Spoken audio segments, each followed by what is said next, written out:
కానీ భారతీయ సంస్కృతిలో అంతర్భాగం ఏమిటో తెలుసా? పుచ్చుకున్నవాడు ఇచ్చిన వాడికి కాదు నమస్కారం చేయవలసింది, ఇచ్చినవాడు పుచ్చుకున్నవాడికి నమస్కారం చెయ్యాలి. నీకు ఇక్కడ ఉంది, ఏమిటి ప్రయోజనం?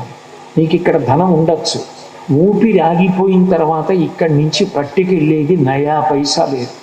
తల్లి గర్భము నుండి ధనము తేడెవ్వడు, వెళ్ళిపోయేడి నాడు వెంటరాదు. లక్షాధికారైన లవణమన్నమే కాని మెరుగు బంగారంబు మింగబోదు. పుందుగా మరుగైన భూమి లోపల పెట్టి దాన ధర్మము లేక దాచి దాచి తుదకు దొంగలకిత్తురో తొరలకౌను.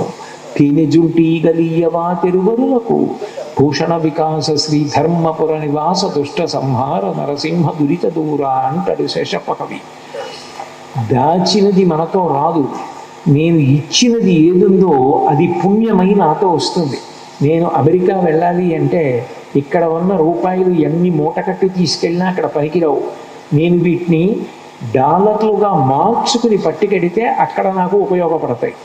అట్లాగే నీకు ఇక్కడ ఏదుందో దాన్ని పుణ్యంగా నువ్వు మార్చుకుంటే, సేవ ద్వారా పుణ్యంగా మార్చుకుంటే అది నీ వెంట వస్తుంది. నువ్వు సేవ చెయ్యనప్పుడు, నీకున్నది నువ్వు సమాజపరం చెయ్యలేనప్పుడు అది పుణ్యంగా మారి నీ వెంట రాదు. నిజమైన స్వార్థం ఇది నాకు చెందాలి అని అనుకున్నప్పుడు నీకేది ఉన్నదో అది స్వప్రయోజనమునందు అపేక్ష లేకుండా సమాజపరం చెయ్యగలగాలి. ఆ చేసేటప్పుడు నేనిస్తున్నానన్న అహంకారం కలుగుతుందేమోనని పుచ్చుకునేవాడు లేకపోతే నువ్వు ఇవ్వడం ఎలా సాధ్యం? నువ్వు ఇవ్వడం సాధ్యం కానప్పుడు నీకు పుణ్యం ఎక్కడి నుంచి వస్తుంది?